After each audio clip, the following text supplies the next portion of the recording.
Attend lots of events, Yeah. always lots of events going on, and I think any events you can go to and people see your face a couple of times, like, yeah, I saw you at that last event, I didn't get to talk to you, but hey, what are you doing? I'm wondering, people, just feel like you're part of the community here, even when you're visiting, I think is very important. Okay. I think being very clear with what your goals are for why you want to be here. Right. Do you want to hire? Are you looking to hire people? Yeah. Are you looking to get into the developer community because you want to hire good developers? In which case, go out there and meet the developers. If you're looking for investment, make sure you're out there. Be very clear with what your goals are and make use of your time. Okay. And I think so you should be a little more upfront than. Well, it's not so much but being proactive. I know people that will be like, oh, I'm visiting for 2 weeks, and what are you doing tonight? Oh, nothing, I'm just staying in my hotel room watching The Office. It's like, no, get out there and talk to people, but be very clear with where you're putting. This can become like Disneyland for people in terms of all this great stuff going on, but at the same time, it's also important to be very clear with what your priorities are so that you're spending your time wisely as opposed to just getting sucked into everything. Right.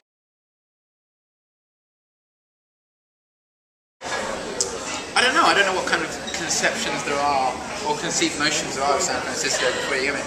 I think people feel that it's the center of what I felt. I look at the ones that I had when I moved here. Right. It's the center of the internet. It's the Hollywood of the internet industry. Right. And I think, frankly, it is. Yeah. And of course, there's interesting things going on in parts of Europe, but not to the scale it is here. Right. And there's a few things going on in the East Coast, but not to the scale that it is here. I mean, I think the idea that the streets are paved with gold isn't true, and you've got to work very hard. Right. But, do you think it's possible to maintain the base of your business abroad, say in Europe, and then just develop relationships here, or do you think that it's essential to move here?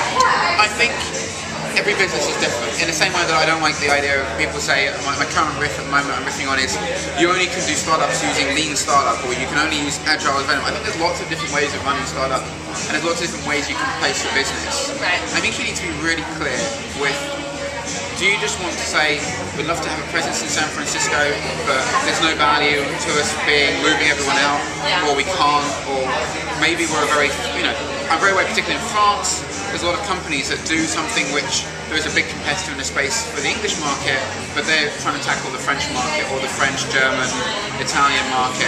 Then there's no value necessarily to being everyone based out here in San Francisco. Right. So I think it's very clear, being very clear with which one you want to do. And if you want to just spend your money on coming regularly and saying, I'm going to come every 6 months, then that's fine. Yeah. But I think it's just a case of being, I think you can do that. I think there's a great value of having everyone here if you want to tackle a global market, or if you want to tap into the American market. I see companies like, I can even name some names. Tarek Krim is a friend of mine, founder of Net Vibes, of course, and originally a French-based company. Right. They've essentially moved out here to San Francisco. I think that's a wise thing to have done, and for a while they've moved back and forth. Seismic, they have a large engineering presence in Romania. Right. They had some people in France, they've kind of moved to everyone being out here in San Francisco. I think that's good because they're built on top of the Twitter and Facebook ecosystem, and those guys are here. So look at where your ecosystem and look at where your business is and make a judgment based on. Like elevator pitches. Yeah, absolutely. I think it's important to have a number of different pitches very carefully honed down and refined that you're ready to go with when you're out here. Not just one. Absolutely not, no. There's an investor pitch, which you might come here and pitch to investors, and there's a whole books on that in terms of, but if you do searches online for the 8-slide or the 10-slide approach, there's loads of places on SlideShare that say these are the 8 slides that a VC wants to see, fill in each one with what the business says. Right. Have a look at that. I mean, that's more than this conversation, but there's loads of out there for that. A very important thing is the casual, hey, you're in a coffee shop like this and you meet someone and you want to just quickly tell them what you're doing.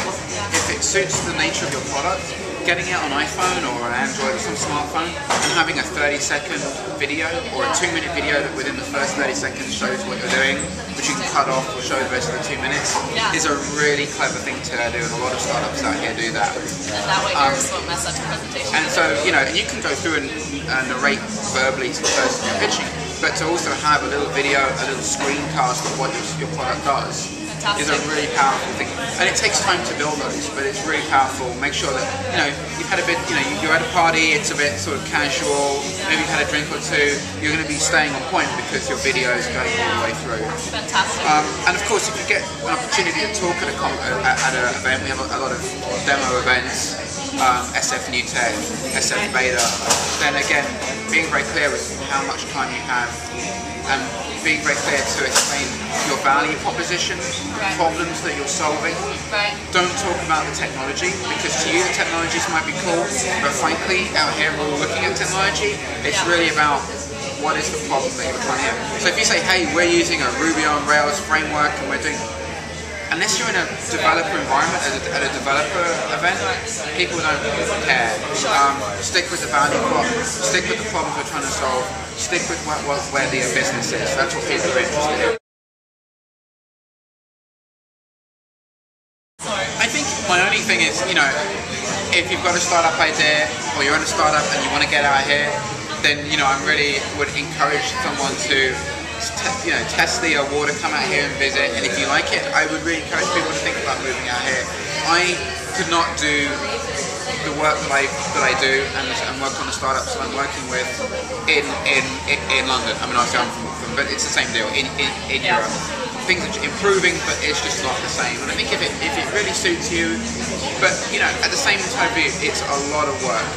A startup is a lot of work, a lot of sacrifice. Moving out here, for me, has had a lot of personal sacrifice and cost, and it's a journey, and it's more than just a startup, and so be very aware of that and make sure you think very carefully. Interesting. That's a great note to end on. Well, Great. Thank you so much. You. And best of luck with the startups you're working on. Thank you. Thanks.